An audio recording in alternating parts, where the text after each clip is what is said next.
You So made it. I made it. It's good to have you here. Thank you. Thanks for asking. What's the most likely thing to kill you in the wilderness? Oh, geez. Hypothermia, bears. Yeah, the first thing that came to my mind was hypothermia. Wildlife it's just such a random and rare encounter. Hmm. And so when I think about it, it's a person who's ill prepared, Hmm. makes a mistake. Yep. And yeah, you get cold and wet and it'll take a while. But yeah, that's a slippery slope. It can kill you. Uh-huh. It's usually not dramatic things like, oh, he fell down a ravine and was never heard of again. It's like mostly people slip towards the end. Yeah. Maybe they get cut, maybe they break a leg, they can't get out, but it's like Yeah, this protracted thing. yeah, the I think about some of the search and rescue calls that colleagues of mine have been on. I'm on the was on the fire department. I only occasionally participated on the search and rescue side, but yeah, people do like they'll break their lower leg in a talus field. They don't show up days later when they're supposed to be, and their body is found days and days and days later Hmm. because they've just simply broken their leg. That's all killed them. But then they're out there, they can't move. Um, and ultimately, eventually, dehydration and cold will take its toll and they'll die. Right. So, yeah, it is not dramatic. What we hear about, the news stories that people want to hear about, are dramatic and interesting that way. Bear attacks, mountain lion, these things are interesting to people, but they happen extremely rarely. Right, The right. person that gets lost and ultimately succumbs to probably an environmental Okay. insult. Yeah, those environmental aspects Yeah, of being in the outdoors. Right. subtle but uh, continuous. Hmm. Yeah. Yeah. Mhm. Wow. Yeah, I was on a Knowles trip. Golly, this was 12, 13 years ago. Yep. And our instructors, I was with KG. I think you know KG. I Uh, know of him. I don't okay. know him, but Okay. yep, I know the name for sure. Yeah, I guess He's he's Knowles' most prolific instructor or something like that. he is legend. Yeah, he is legend. Legends, yeah, for good reason, I'm Yeah, told. Yeah. yeah, yeah. No, he was an amazing instructor, and so like our group, he kept a pretty close eye on us. He's like, all right, yeah, you can go into the Alpine Lake, but you're going in for 5 minutes, and then you're coming out, right? But at the same time, some buddies of mine were with a different group. Uh, Apparently a different, yeah, of course, a different group of instructors who I guess were not quite as attentive. And so two of my buddies took this bet with each other, like who can stay this in this lake, up in the winds, up in the mountains, directly fed by a glacier, type of a deal. This alpine lake, freezing cold, and it wasn't like, oh, who can stay in for 45 minutes, who can stay in for an hour, whatever. It was like, who can stay in the longest. So they're just getting each other's goat up, like, oh, you're gonna get out, you pussy, like. So they are actively losing brain function, Yeah. and body function in the water, right? Like, they're like, is it weird we can't talk? Can't say watermelon. Right, exactly. Yeah. And apparently, we were all 18 at the time. It did not occur Totally to makes sense. Yeah. right that maybe the inability to talk, the inability to tread water might be a problem. Yeah. Yeah. That will kill you right now. Yeah. How long did they end up staying? Do you know? It was something like in between an hour and maybe Wow. an hour and 10 minutes, something like that. So Yeah. this, That's a long time. I don't know. You may or may not. So that's amazing. They sat there that long. They Right. clearly were at shore and could, like, they were sitting on a rock in the water. or I something. again, I wasn't there on this group. They were like, Yeah. probably 12 miles from us, but something like that, I'm sure, is what happened. Yeah. So if you may or may not find this interesting. We teach this as part of the hypothermia class. If you are in the worst case scenario, which is floating in water that has massive chunks of ice floating around you. So, right, liquid water as close to freezing as it can get. Mhm. and you're in some kind of device that will keep your airway above water. That's key to this hypothetical. So your airway's above water. You'll ask students, how long will a human survive that? Hmm. How long will it take you to die? Right. And inevitably, numbers of 4 minutes, 10 minutes. Rarely does somebody say 20 minutes. Hmm. They say single minutes Hmm. of life, and they are stunned when you tell them the fact. It is you will become unresponsive. So right, eyes closed, not responding. I could poke you with a screwdriver and you won't wake up. Hmm. Unresponsive uh, at 1 hour's time. Your heart is still beating. You're still breathing. Of course, you got to be above water, Hmm. but your heart is barely beating. Your brain is still functioning at that hour. Mm. And it will take you an additional hour before you are so cold that organ systems fail. Start turning off. Yeah, and your heart will get so the blood gets so messy that it gets into an arrhythmia, and your heart will eventually stop beating, and that, of course, begins the inevitable slide to death. Mm. But yeah, students are regularly surprised by that number Mm. of how long a person will survive. In the worst case scenario, liquid water near freezing. Yep. Wow. Yeah. Yeah. I don't know if this is part of your background, so Hmm. so tell me, but I mean, I'm always just amazed at the footage we see of animals, bear, moose, in different ecosystems, seals, whales, everything else, where it's like mammals that can be in cold, cold, cold water for hours upon hours. I'm like, where did do none of the primates have that? Is it just our low fat, skinless anatomy sort of dooms us to this reality? Like, where did we lose some of these biological abilities to put up with a adverse environment?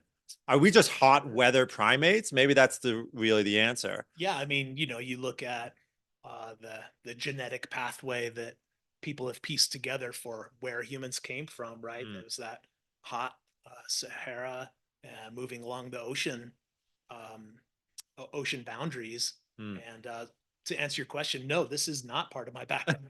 When you look at where humans came from, like, yeah, we had no need for it. It Mm. was hot and temperate. Right. And the ocean provided plenty of food and etc. We could grow things. Um, so yeah, it was a hindrance we didn't need. We needed teeth that could chew up food and Mm. make it process quicker in our gut, make our Right. brains bigger. That's ultimately once we figured out protein, our Mm. brains took off, Mm. and and now, look at us now. Right. You're right. I might be losing We're, it. Yeah. we're killing it. Yeah, Yeah, exactly. doing great. Yeah, We looking at didn't these, need we've got these hollow, little miracle boxes right? Yeah, we on our pockets. Yeah. yeah, Yeah. exactly. Yeah. Exactly. So yeah, to answer your question about, I'm gonna say 20% of that was not intentionally false, but some percentage of what I just told you is false. To the best of my ability, that's my answer to that. Yeah. Yeah. I mean, it's a good question, right? Like if people start complaining about this, you could ask them, "Hey, do you want 5G or do you want blubber?" It's like That's right. we could go, we could, if we wanted to, go back down an evolutionary pathway that allows us to survive some of these elements, but there'd be trade-offs, right? Yeah, you get Um, polar skin fur. Well, I think those, right? They are hollow hairs that mhm. come out of their hide. And it's Yeah. like one of the most effective means to keep cold at bay. Yeah. Yeah, we could start growing that. Right. Might look all right. Right. Right. Yeah. Vacation fashion. People worry about their hairy backs now. Imagine if it was like these big porcupine quills coming out of your back. That's funny. Oh. So you taught for WMI for how many years? Yeah, that was 20 years plus or minus a Okay. few months. Yeah. Okay. Now, did you have any teaching with Solo? They're out on the East Coast. We did some courses with them back. Yeah. Yeah, they are way back in the day, they were very close bed fellows, Solo Okay. and WMI. Yep. And the founders split. And they're, I don't know how true this is. This is what I was told a long time ago, that Solo said, "Hey, we'll take this side of the United States. You guys take that side." and things were fine that way for a long, long time. So no is the answer. I didn't Okay. work for Solo, Okay. but the people who founded it, uh, Buck Tilton and Melissa Gray, they were amongst Solo's uh, first people that went through their program, Mhm. and they saw a winning business model. And Solo was pretty small at the time, apparently, on the East Coast primarily, Mhm. and they saw a niche, a big gap that needed filling out Oh here yeah. to teach this. Well, it was arguably pretty important information to people that are traveling Yeah. in the wilderness. Right. Yeah. Right. It was crazy. So I ran summer camps back in the day. Mhm. And so I was on the East Coast. So we were using Solo Mhm. for our first aid stuff.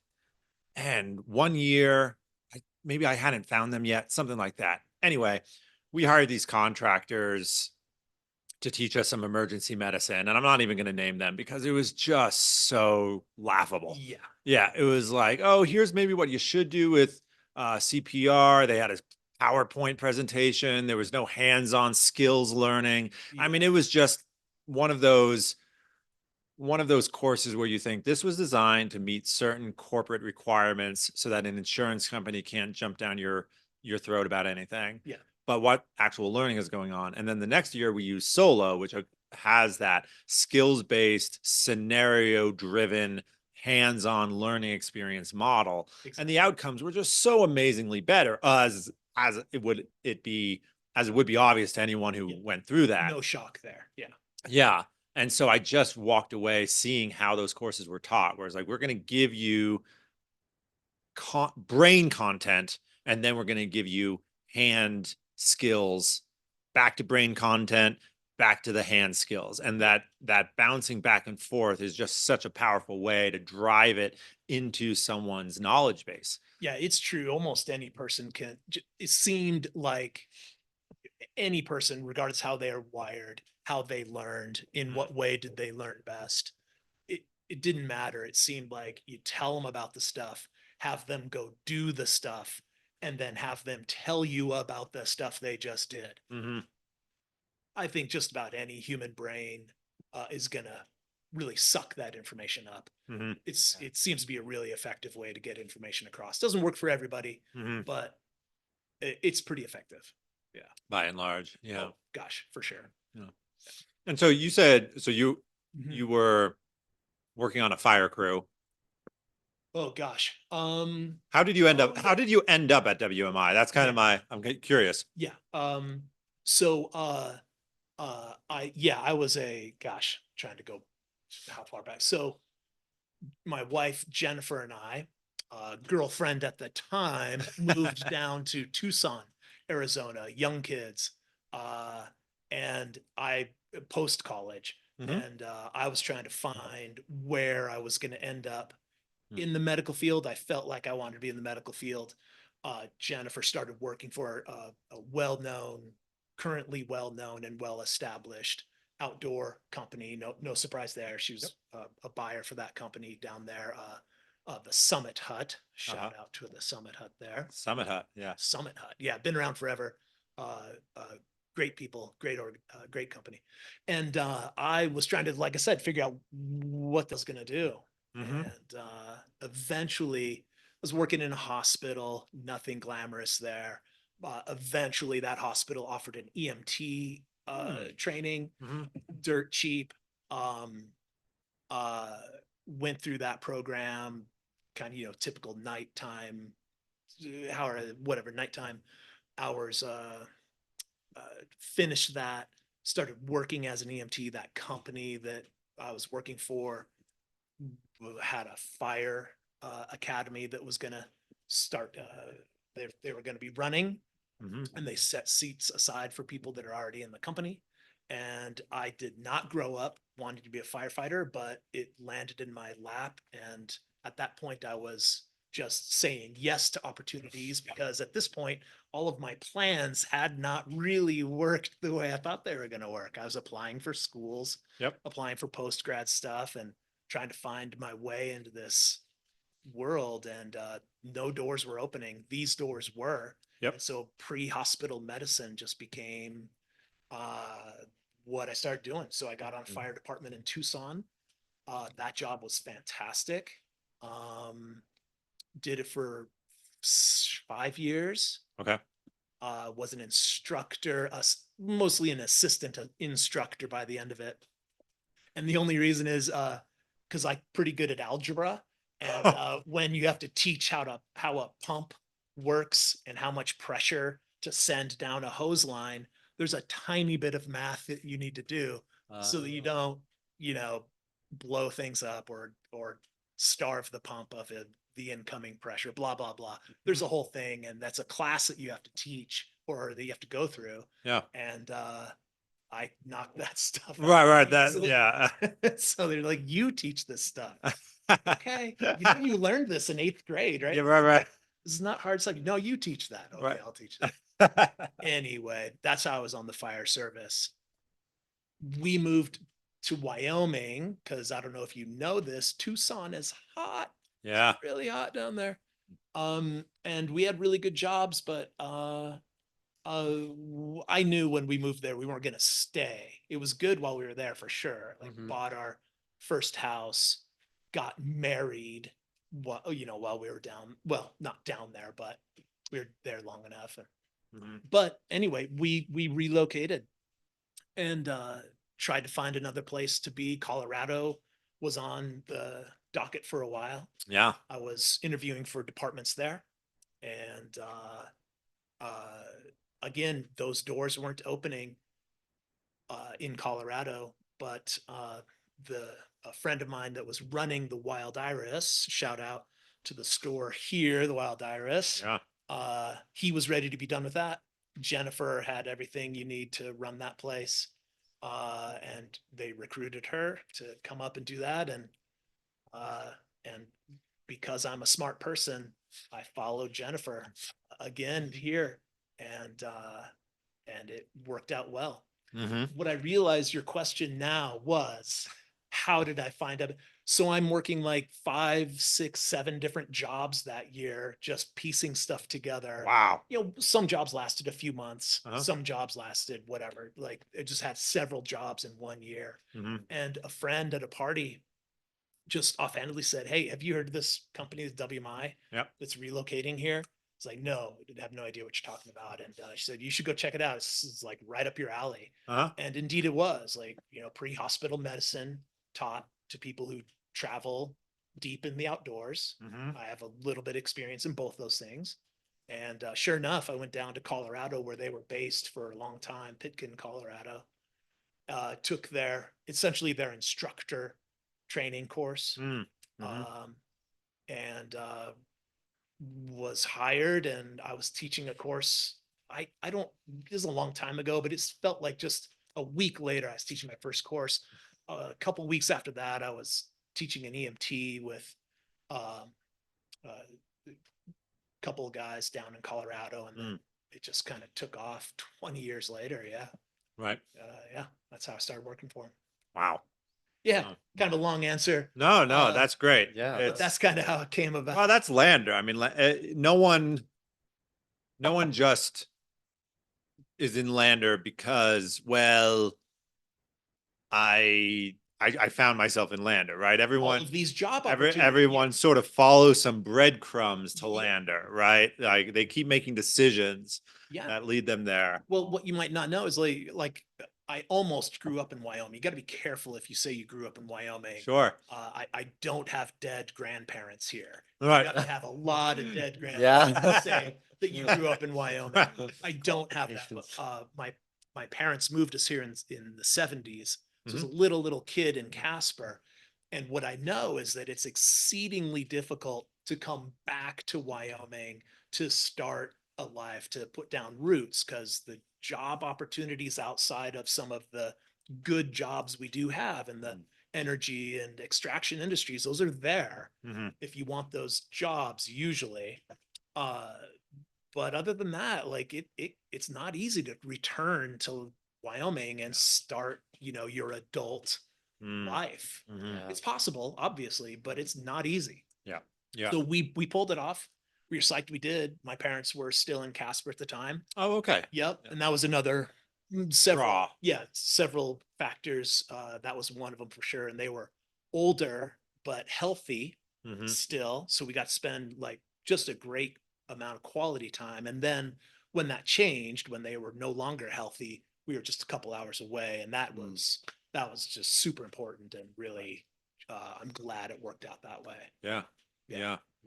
No, I was having a really interesting discussion with, I want to get back to WMI, but Yeah. I was having a really interesting discussion with some buddies of mine over the weekend where I said this American tradition of growing up and sort of setting out to Mhm. find your fortune. I mean, that's a sort of old fashioned term, but it is somewhat still true of American Accurate. culture. Mhm. Is a recent by any historical standard and fairly unique even by current global standards, right? I Mm. mean, I know people frankly in South America, Central America, Africa, even Europe who go to college, graduate, if they don't have someone they're going to marry and start their own household with, they are in their parents' town, if not in their parents' house. Wow. It's yeah, Yeah. it's wild Hmm. the way though those global standards are so different from our Interesting. frame of reference. Yeah, but it's very and you again, you might be contributing even financially to the household, but the thought that you would go and get your own apartment or your own house as a single person is sort of strange Hmm. across at least parts of the globe that I'm familiar with, That's interesting. which admittedly is parts of Central America, parts of Africa, and Europe, because I have friends in those places. Yeah. Yeah. So it's really interesting to watch that. So yeah, to be even a couple hours from your parents Mhm. by American standards of the last 50 years is actually kind of strange. Yeah. Yeah. It's true. Yeah. Yeah. It's not easy. Yeah. Mm. It, well, I'm just going back to the same topic, which is like coming back to Wyoming and trying to make a foothold here. Yeah, Mm. that it was proximity to my parents was just yeah fantastic, and Mm. really glad it worked out that way. But yeah, I hear what you're saying that it is standard. Like yeah, you go to college and you go where your job is. My parents did that. Yep. Um, that's why we ended up in Wyoming. We were in California prior to that. That's where the job was. Then the job was mostly based out of Wyoming for my father. Hmm. And so, yeah, it made no sense for him to continuously fly out here from where we were in California. I have a odd, vague memory of him in California. The guy across the street is the one I can imagine playing football with on the street with all the other kids Yep. because my dad was traveling and working so much. Mm. It eventually just became he just couldn't do it anymore for obvious reasons, and we relocated to Wyoming. To Which, Casper. yeah, big eye opener. That's a big jump from California. It's a big jump. Where Yeah, in California were you? that was Petaluma. Petaluma. Yeah, Okay. Is that and more SoCal or Central? yeah. So I'm gonna screw this up.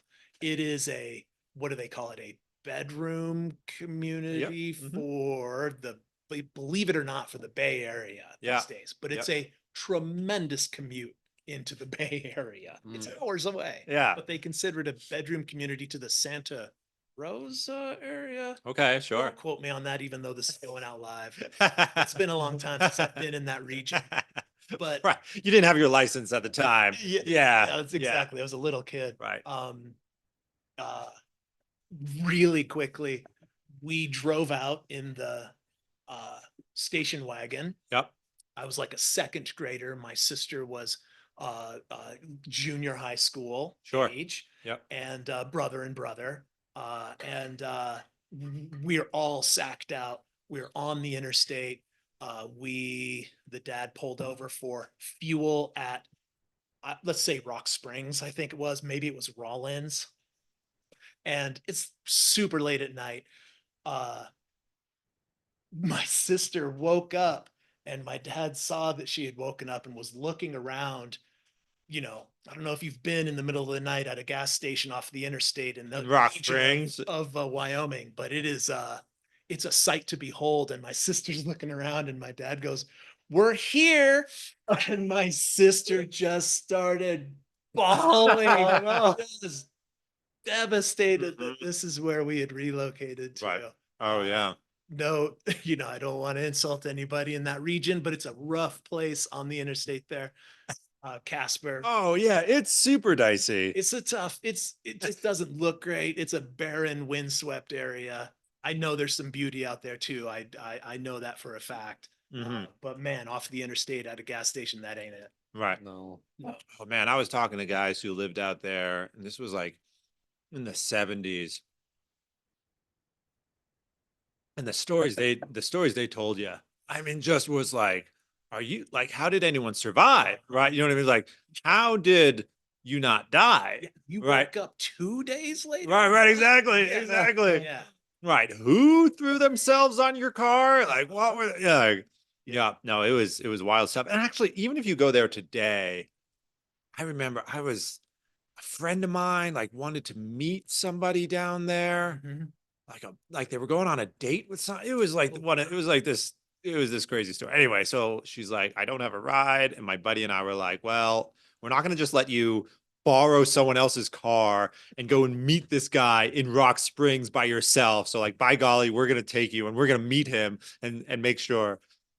So anyway, we end up at this bar in Rock Springs, and this is like 3 years ago. Like, and like you walk into this bar and you're like, I don't know if everyone's making it home alive tonight. You know what I mean? There were like seven bouncers, and then like bouncer is like someone at the door who's like, no, you shouldn't be here. Like they're bouncing you away. Yeah. Like, so it's like they had their bouncers, but then inside the bar, they had like seven more guys, just all keeping an eye on things. They had like Kevlar gloves. I was like, what? Yeah. They throw down, man. Yeah. Oh yeah. Yeah. They throw down hard out Yeah. there. Well, it's like that's the entertainment, right? I suppose so. I remember even old time lander guys would tell me that. And again, going back a lot pre-internet, pre-cable television, right? It's like guys were telling me about, oh yeah, like you went to the bar on Friday, you were either looking for a fight or you were ready for a fight, right? Like if you weren't looking for a fight, you just knew that if you wanted to go drink with your buddies on a Friday, there was like a 50% chance you're going to have to fight somebody. But Awesome. the alternative is to stay out at the ranch with the cows and the horses and nothing to do and no one to talk to. So it's like a chance you're willing to take. Right. Yeah. You'll roll those dice. Right, exactly. You'll roll those dice. There's no beer here. Yeah. There are no women There's here. no women here. Yeah. There you Let's go. We'll take our chances, man. Oh my gosh. Yeah, it was wild. So, but okay, so I've been sort of curious for a long time, like why there is this disconnect between you call like pre-hospital medicine and then of course the hospital system, which is of course its own can of worms. But obviously you and I both know Dom and Jess, who are EMTs, and obviously many people in the emergency medical community at this point. Why is there this disconnect between something happens on the street or in the home and then the hospital? Like, why is ambulance services not part of like the greater hospital system? I mean, it seems like these two silos. Interesting. You'll need to tell me more because indeed, like the ambulance service is typically intricately linked to the emergency room. Like, okay, that's good to know. Right? I mean, the person who is ultimately in charge of what that paramedic does or does not do is the physician, the ER physician. There's a specific name, a title for the person who heads that department. That person is ultimately responsible that person got the correct training. So, back in the day, Dr. Clifford, ER physician, lead ER doc at that Lander emergency room for years and years and years.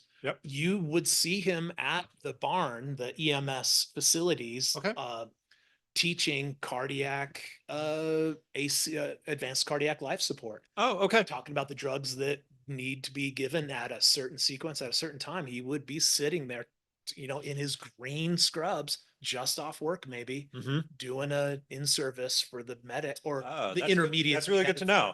So, maybe maybe the way maybe is it financial separation? Maybe the separation is greater than what I've imagined it to be. Just tell me more about the separation that you're yeah. So again, I'm Dom and Jess, friends of ours. Shout out to Dom and Jess. They're probably on duty right now. the Wonder Twins. Yeah, the one, yeah, saving lives. Wonder Twins. I'm the only one that called. Yeah, no. You'll have to watch some episodes of the Super Friends. The Wonder Twins were an abomination of a superhero character mashup they did. Oh, Yeah. Anyway, that's funny.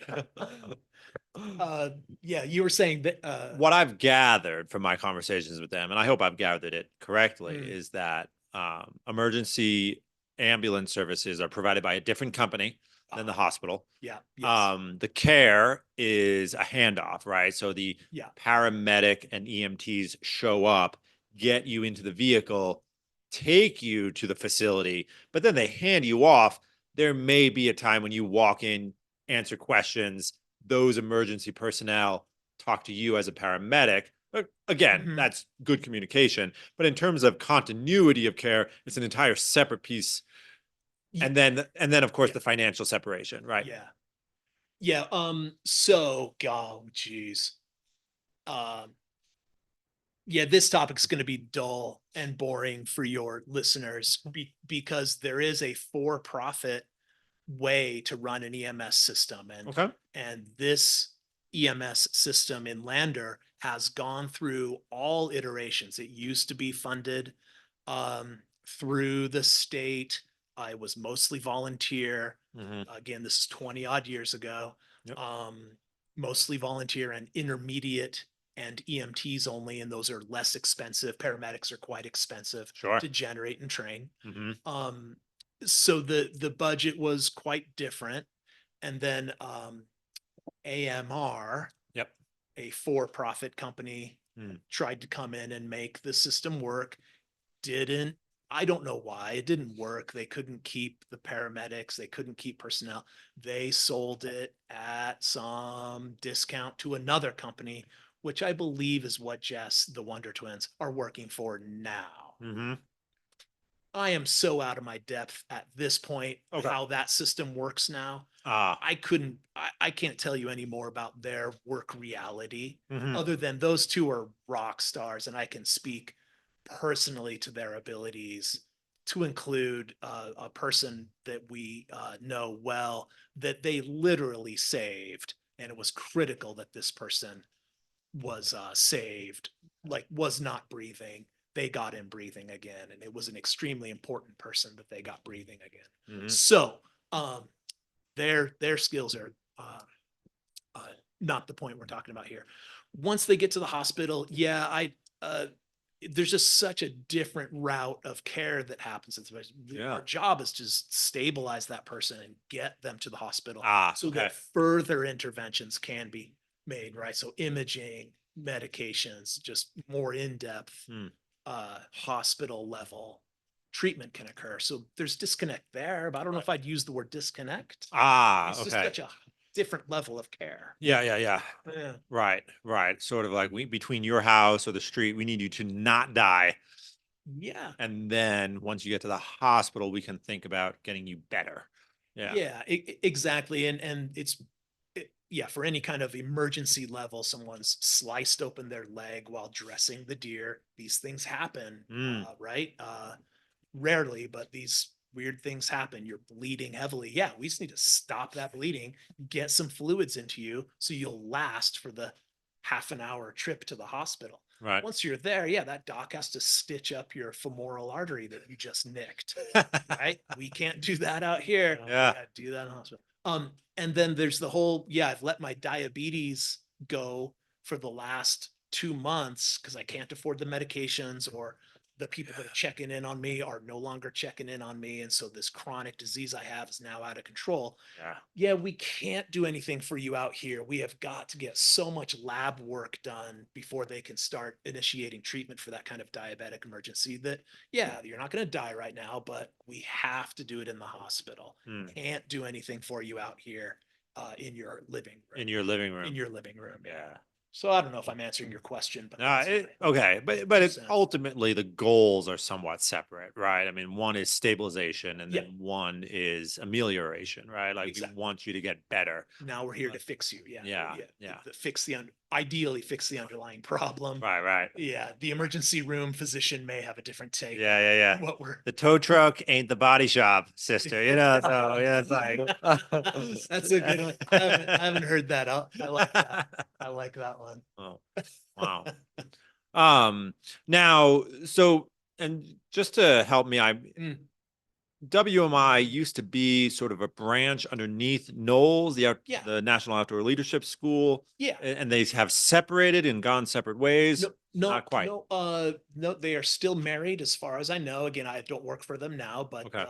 when I got on about 20 odd years ago, they had just signed the paperwork that Okay. said Knowles owns Wilderness Medicine Institute now. Okay. And I was hired Oh. soon after that. They were still based in Colorado. They had not moved the organization, the WMI organization, up to Hmm. Knowles headquarters in Lander yet, but it was imminent. Mm-hmm. Okay. So I was working for them at the time. There was quite a bit of hubbub. I didn't really care about it. It wasn't important to me. Yeah, yeah, yeah. I was just trying to figure out how to teach diabetes at a level that people can understand. Oh. Right. It's a complex disease. Mm-hmm. People have to understand within 10 minutes. Mm-hmm. Anyway, yeah. Right, right. You got to turn it into a cartoon, basically. Yeah. You do, Yeah. almost literally. Yeah. And so anyway, uh, they purchased this company, one of the most intelligent purchases Knowles has ever made, because it was a cash cow. Mm-hmm. It's a perfect business model. Every 2 years, you have to recertify this certification. Yeah. And that's standard in almost any medical field as a recertification. Ongoing training hours is standard for nurses, doctors, surgeons, etc. Right? Same for EMTs and paramedics and first responders that we generated in the field. Mm-hmm. So there's a like you're in the system, and every 2 years we're going to see you again, not for the same length of time and not for the same price tag, Right. but we're going to see you again. Right. But you're Right? coming back. You're coming back, or you're going to go to one of these other agencies that also do a good job. Yeah. We're on the same page with them. If you go to them and recertify, awesome. We'd love it if you come back to us.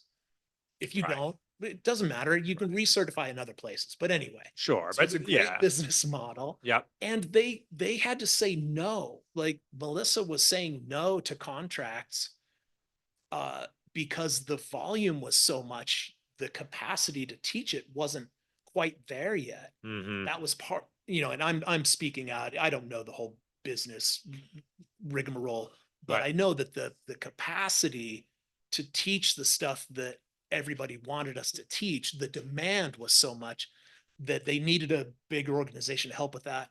We were already recertifying and teaching all of their field instructors anyway. Right. It was a super easy mesh for WMI to be purchased by Knowles. Buck Tilton might disagree. I don't know that he was super psyched about that purchase. Oh. You can ask him about that. Let's get him on. Yeah, why not? Uh, uh, well, so that's they were one of the smartest investments that Knowles ever made. Mm-hmm. They were just churning out courses every year at the staff training. Melissa would do her maybe 30 minutes an hour of this is how many student hours we had this year. These are how many courses we taught. And these are like tens of thousands of hours. Right. Thousands of courses worldwide by the time I left, like everywhere, almost all states. Mm-hmm. So we were everywhere. It was huge. And that's revenue. Yeah. Tons of revenue. Right. Right. Sponsors were making their money as well, right? This is a sponsors based system. Yep. And they were making their money. As in your organization sends you to learn these courses. Yeah, well, so yeah, we can get into the weeds here, but like a sponsor for Montana State University, they have an outdoor program and they Uh-huh. have some kids that need to learn this stuff and Mhm. some counselors that definitely need to learn this stuff. Yeah. So the sponsor would be Montana State University. Yeah. They would hire me as a contract employee.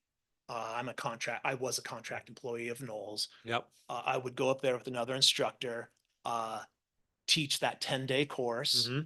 The sponsor would make a little bit of money. The students would get the information they need. Yep. I obviously would make a paycheck. Knowles gets a cut of that course being run up there for that Right. 10 days. Right. And And they don't have to worry about infrastructure or housing or basically there's some worry anything but there. some. Yeah, there's a little bit of worry there. Every now and then you get sent to a shithole. Excuse me.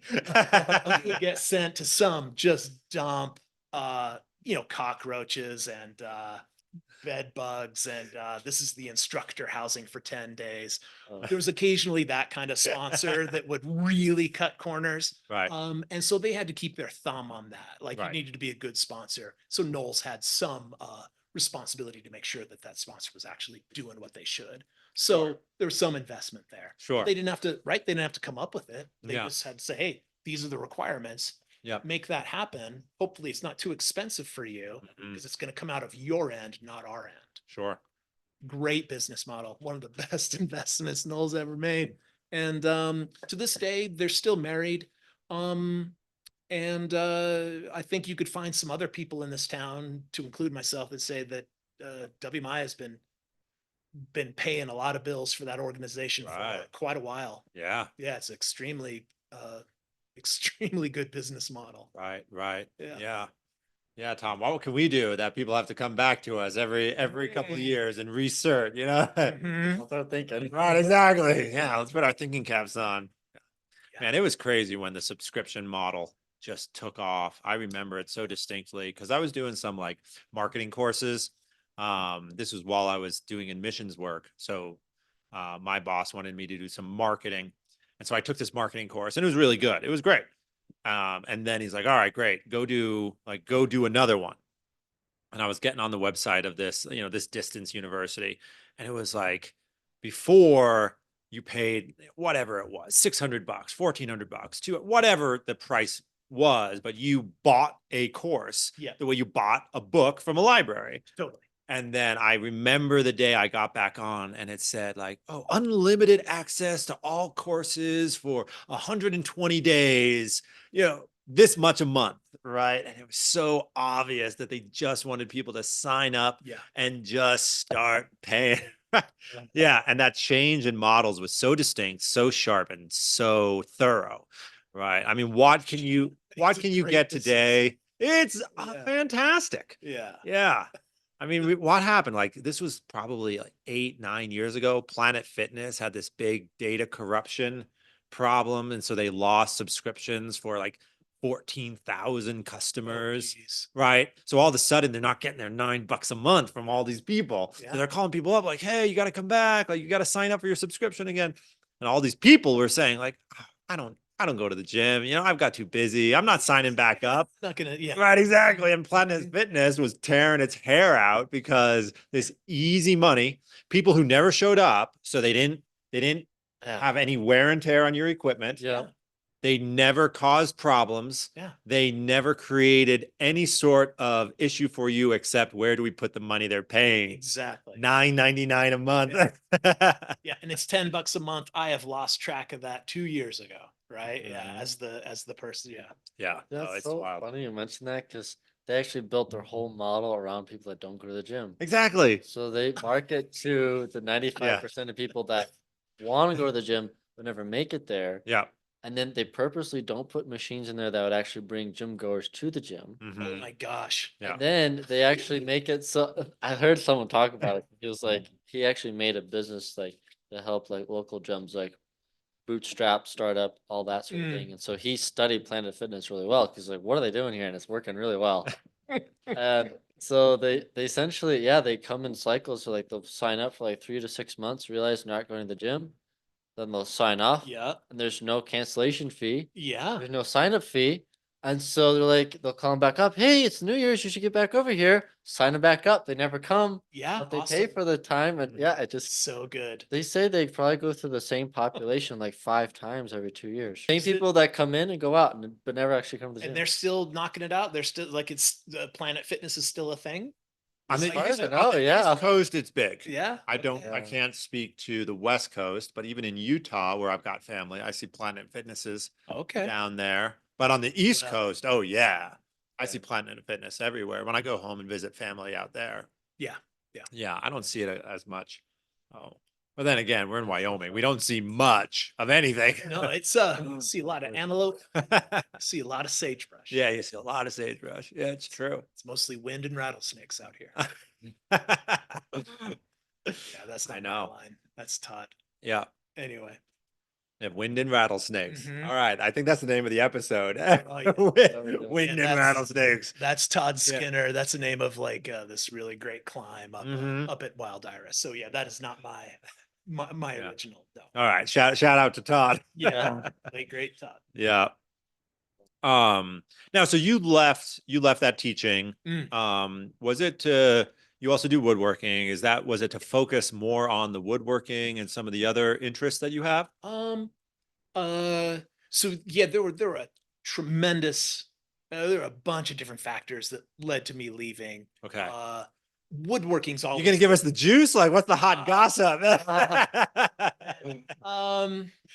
yeah, I mean, let's do it. Let's dig in. There were a bunch of different factors. Woodworking has just always been a hobby of mine. Okay. I've made money at it. I can make money at it. It's hard to make money at it Oh my because God, yeah. you can order that stuff online. Yep. Where the factory is tooled 24/7 to make that table. Uh-huh. And I have, it takes me a lot longer to make that same table in my shop. Yep. You know what I'm talking about. I do. So Yeah. anyway, I can make money at it, but it's hard for people to see the value in one-off custom fabrication. There are people out there, and I've met, I'm fortunate to have met a few that are like, yeah, we like your work. Yep. We want you to build this. And it's not like cost is not a factor. Like, of course, and I don't know what I'm going for there, but they recognize the value and are willing to pay for when I tell them, hey, I think it might cost you this much. Right. They'll say, yeah, great. Okay. Yep. Tell me when you get started. Yeah. No, it's true. I mean, you can go and get a decent enough looking table from IKEA, Yeah. for $139 and all How this. dare you say IKEA? Yeah. Well, yeah, we can still go after institutions on this podcast. Yeah, I hear you. You can find it. You can find it dirt cheap. Click of the mouse. Right? Yeah. Well, and then it's delivered straight to you. It arrives in a box. It's right there. Versus if you want that custom made dining table, you're never going to spend less than 1,500, right? Oh, geez. Oh, right. gosh. Yeah. Yeah. Yeah. Yeah. And then of course, right. Of course, It's made of hardwood. I Yeah. mean, yeah. Cherry is just exceptionally expensive wood. Mhm. So, Right. yeah, I can go out. Right. And if you want, so I went with a friend to a slab shop in New Hampshire. Oh yeah. I mean, just beautiful Oh, I pieces. bet. I mean, they're digging up like old burls out of old like redwood forests, like some of the trees that die. Yeah. They're going in and getting the root ball, Yeah. right? Digging those up, slabbing it out. Yeah. Right. So you have these like 6x6, one of a kind. I mean, this isn't even like the straight growth wood grain. I mean, No, this is it's like a root ball. So it's exactly Yeah. right. And an unbelievable, absolutely one of a kind, irreplaceable grain patterns and coloration and character.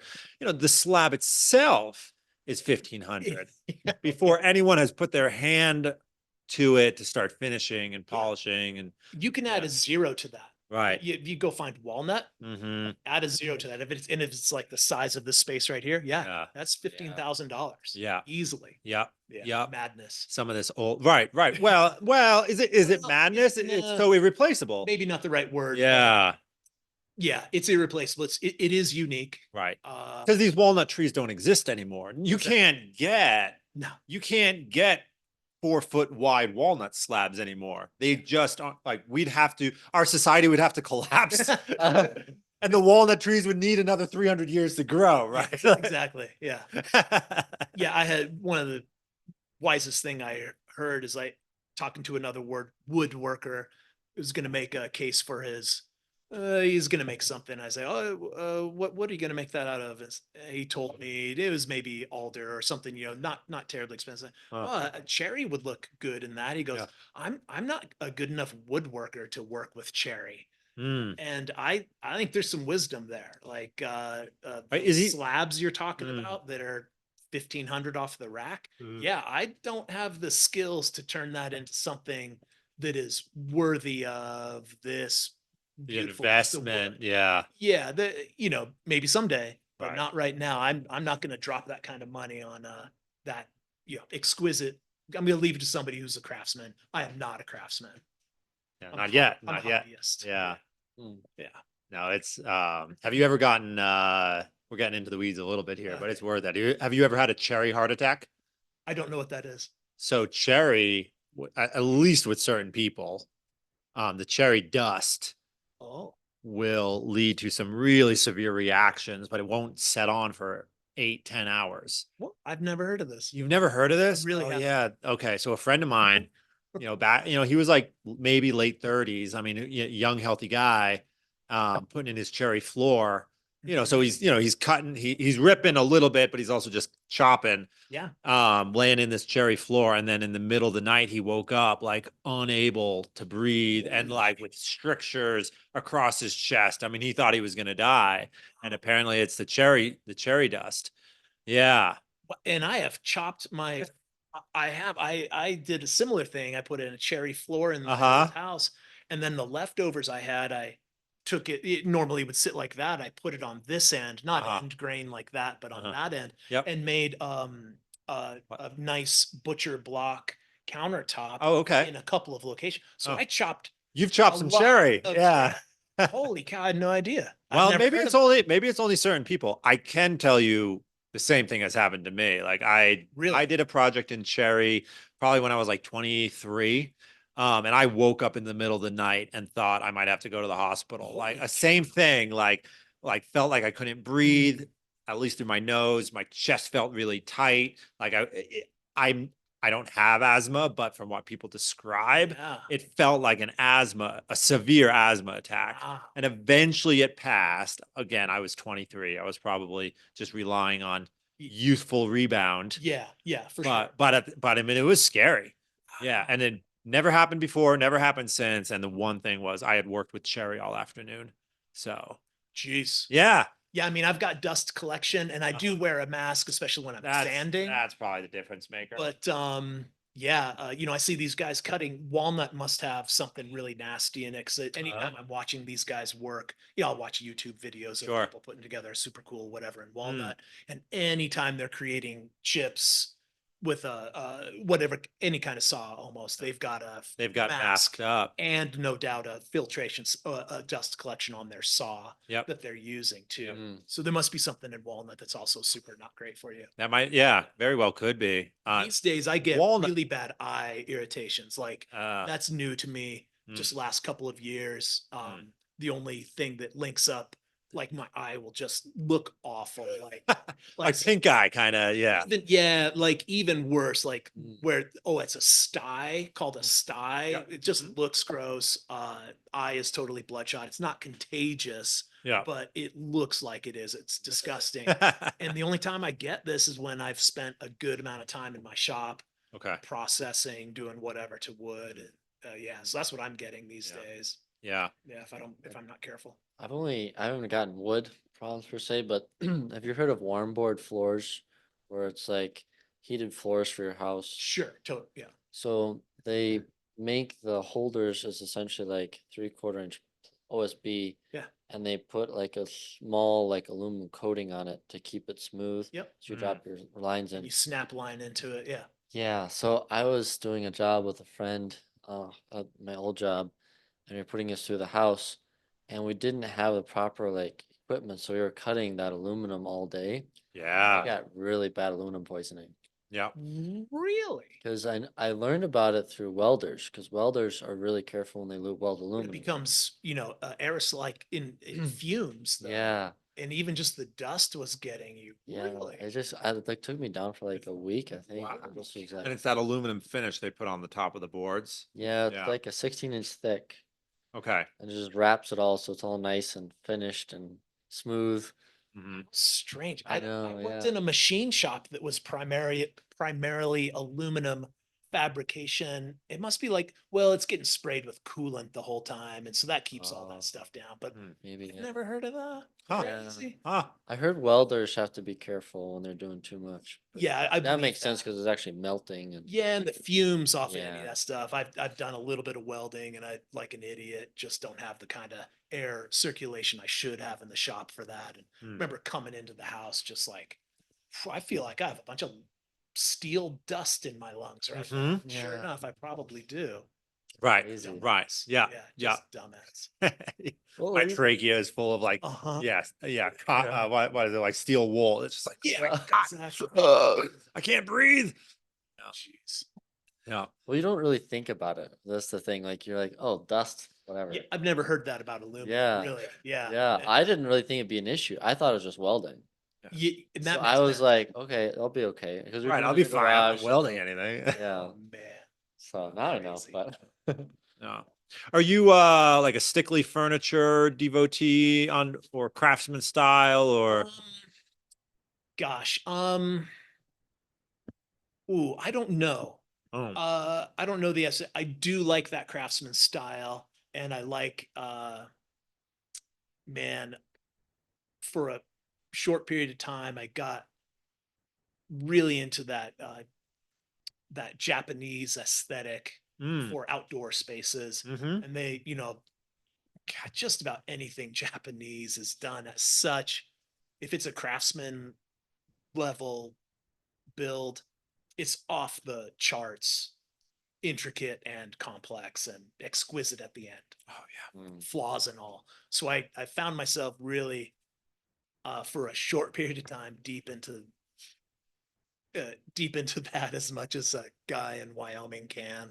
Right. Um, Until you realize like, oh, wait a minute, I have to quit my job, divorce my wife, uh, become basically a carpentry monk. You know what I mean? learn fundamental Japanese so Right. that I can actually go to Japan, Yeah. learn from somebody. Yeah, Right. yeah, totally It's alter. it's a vocation. I mean, it is a vocation in the sense of like I am called to this thing and it rules my life in some sense. Yeah, exactly. It's yeah. If you want to get into it, that's kind of the commitment that you'd be looking at. As a 20-something-year-old, yeah, I could see that. Mhm. Pulling up stakes, learning some semblance of Japanese. It's a requirement to Yeah. go to Japan and learn in Kyoto, for instance, how to tend these gardens, how to approach these water features with intelligence. Yeah, you have to have some, obviously, you got to have some language interface. Yep. And there's courses and jobs there, but yeah, it's a whole thing. It's a whole world. I don't, so to answer your question, what I think, I thought you might ask me this question. Hmm. And I think because this old house where there's nothing square, plumb, or level, just because it's so old, right, is probably built great back in the day, but it's over 130 years old, we think, at this point. wow. Guys back east are just laughing at us. It's like, that's not old. Yeah. Right. That's my grandmother's house, not Yeah. my great great great grandmother's. Yeah. Exactly. Right. And the guys of Europe, yeah, they're just Yeah, they're just rolling their eyes, Yeah, right? please. So, and there's no, storage space was not a thing. People didn't have a bunch of crap like we have now. So my point is that I got pretty good at building built-ins, built-in cabinetry or built-in shelves, Mm. built-in something into a real specific space. So the few things I've done, the client's like, yeah, I want it to sit here. It needs to hold these things. Mm. These are some of our favorite books and games of this size. that's what has to go in this thing in this space. Right. So, that's what I've been kind of building. That's your specialty is. Specialty is a strong word, but Okay. I have done that work, Right. and I've done it in my own house, and I've done it for a few people. Mm-hmm. And I yeah, I like it. Yeah. Yeah, I like it. Mm-hmm. It's not my, I don't know. I don't know if it's like a specialty though, right? It's just a building built-ins. Yeah. Yeah, it's kind of what I, Well, by Wyoming standards, it's a specialty because Yeah. who else is doing this, right? Like, yeah. You go down to that cabinet shop off the highway there, those guys would jam it for sure. But yeah, that's kind of like that's what I do. Yeah. This is more of a philosophical question, Mm. but I remember an old time carpenter. He was probably about 70 when I talked to him. So he was there for the transition between mostly hand tools with a few like, wow, you have a powered miter saw, whoa, right? To everything's a power tool, right? Like your brad nailer is a power tool. Your laser level is technically a power tool. You know, it's drawing battery power to throw these. And he was saying he felt that there was this loss of this almost this sort of guild like nature to carpentry because all of a sudden you could make the cut so much faster, the tools could measure things so precisely for you, you could kind of just do it even casually. Where when he had grown up, like you had to be again vocated, your vocation had to be carpentry in order to be good at it. Yeah. And how do you feel about that transition? You to further my point, I'm just going to add one more anecdote. I have a guy, he built custom furniture in Boston. I mean, he is as good as they get. Yeah. But he one time told me that he really wishes that he had the clientele, the time that he could just get rid of all his power tools and just go back to all hand planes, all hand cuts. He's like, but I don't have the time. Exactly. People want it this fast. Exactly. Yeah. And this is what I cost an hour, Mm-hmm. and they don't want me fiddling with a Japanese hand plane during that hour.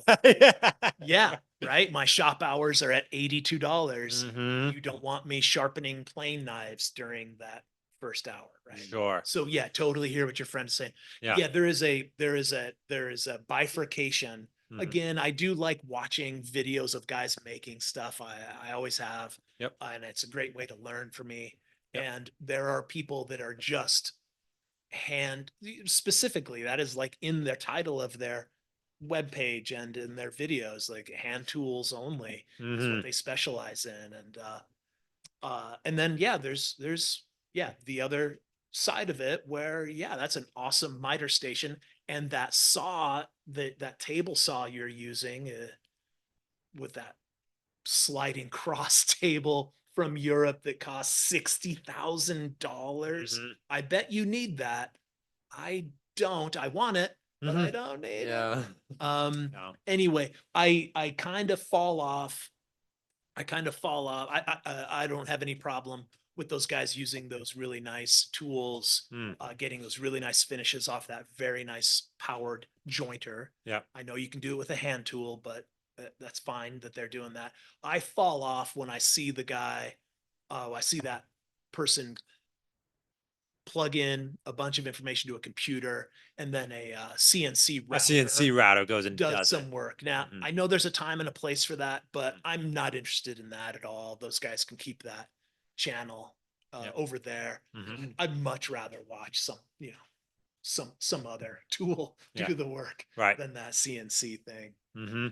Yeah, that's where I fall on that, I guess. Yeah. Some of those guys are making their entire livelihood off those CNCs. You know what I mean? They find one little niche in the market. Like I got a buddy who, like, he makes American flags, right? You know, and he uses the CNC, you know, to chop in the stars and the stripes. I think you worked for. Yeah, I worked for him for a little. Yeah, you worked for him for, which great. I mean, if you can make a living, all right. There you go. Yeah, if I can knock out 100 cutting boards with this unit, to pay my side hustle of doing hand plane only work. Yeah. Great. Yeah. That's another friend of mine told me that. It's like, find something small that you can build relatively quickly, and you can Mm. sell a bunch of them Right. to support your woodworking business. Right. Because you're gonna have those rare clients that want to spend $1,000-something on that TV console. Hmm. You got to have cutting boards that are paying the bills. Yeah. Yeah. You Yeah. know, Yeah. whatever. Yeah. Jewelry boxes, whatever you can knock out 10 of them in a month, Hmm. 100 of them in a month, whatever. Right. That's what she told me, and that rang true. Well, like, yeah, like, so this piece right here, I mean, this is maple and walnut. Did you make that? This, yeah, I was gonna yeah, ask you. Yeah, it's yeah. nice. But like each of these bands, right? So we go from maple to walnut, Mhm. back to maple, back to walnut, back to maple, back to walnut, right? Each of these bands was an entire day, Yeah. right? Because it's a glue up plus a plane down, Yeah. right? Unless So, you have a CNC machine. right, unless you have a CNC machine. So, So like if you go to a craft store, you're going to see a guy who did an end grain cutting board, but it's one wood species. You know, it's Yeah. walnut or it's cherry or it's whatever. So there was none of these intervening steps where you had to do a glue up plus a plane down. Right.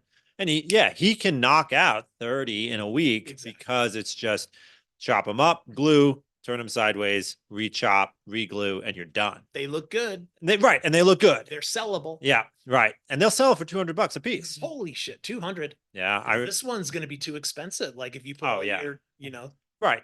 nobody's gonna spend the amount of money that equals the amount of time Absolutely. put into Yeah. this Right. cutting board. Yeah. Absolutely. Well, Yeah. we're back to the same point. Yeah. There. Yeah. If you had all the time, all the money in the world, I mean, and you had a client you had all the time, you had a client with all the money. Okay. I mean, what's like your dream project? I mean, would you like to do a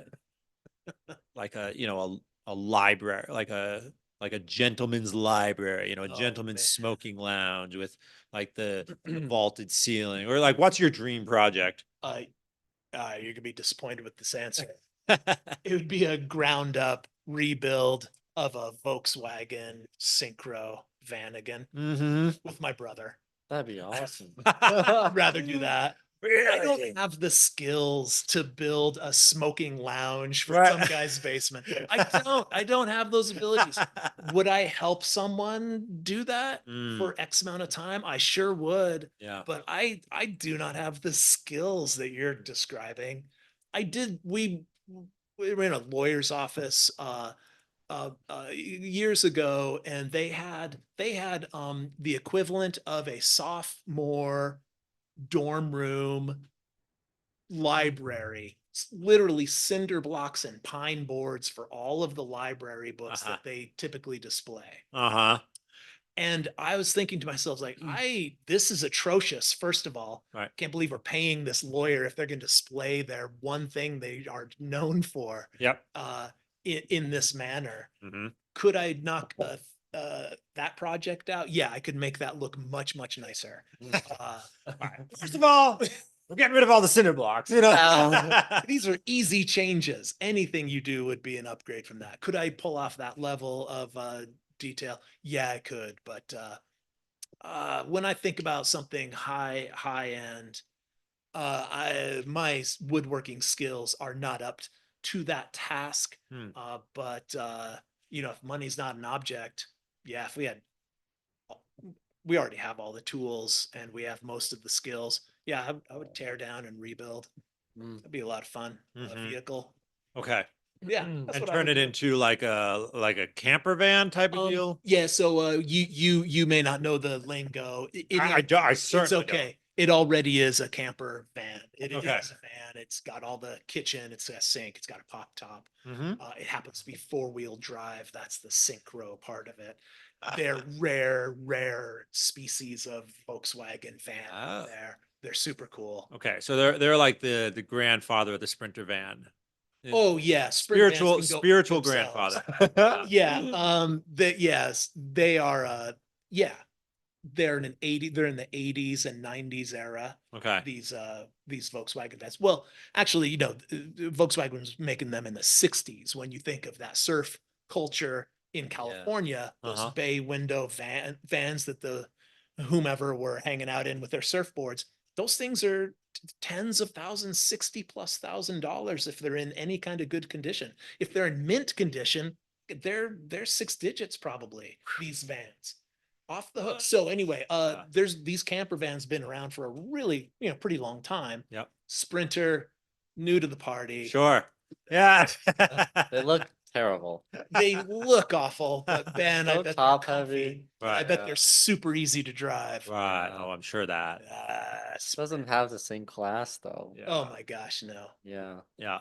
My family rented a Sprinter van when we were in Italy one time. Mm, And I mean, yeah, for 8 people, it was the right fit, especially, and the taller but narrower is definitely better for those sure. Italian cities. Sure. But man, for some reason we had like just been to a cathedral or something. Anyway, I was dressed in like a black suit. And we had stopped somewhere. So we were in Florence. No, we were in Siena. Mm. So we stopped somewhere, and for some crazy reason, I decided I was just going to pretend that we were like VIPs or something. So I was in this black suit. So I grabbed my brother's sunglasses and I just hopped out of the van and I just stood there like a security detail guy. I love it. I love it. And I just stood there for like 20 minutes, and I will admit, everyone was like, who's in that van? You know what I mean? Like, what's going on? Yeah, Like, that's awesome. right. He's got to see, they've got their own security people, Honey, where's your phone, honey? Right, Get your exactly. phone. Right, exactly. Get your phone out. We're going to film. Tom Cruise is gonna get out of that van. Yeah, exactly. Right. And then you turn around and you look at the Sprinter van and you're like, Maybe not that. Tom Cruise doesn't actually travel in Sprinter vans. No offense to the Sprinter. Oh no, you can offend them. You can offend them. Yeah. Okay. Right. Sorry. Right. We're not sponsored by Sprinter. Gosh. Well, Yeah. Mercedes makes a lot of other really, really nice cars. Oh that's yeah. also true. Right. I might be Sprinter envious. No. That's all right. Right. If Mercedes wants to sponsor us, we're open to the conversation. Yeah. Yeah, we can edit these clips. Reach out. So, should we take a quick break? Sure. All right. Gotta love it. All right, we're back. We are back. Okay, so Brian, you're an Irish citizen, is that correct? Oh yeah, I am. Okay. Yeah, All right. So you were not born in Ireland. that's right. So this is something you made some time and effort to go through the process. Yeah, it is important that I tell you, I signed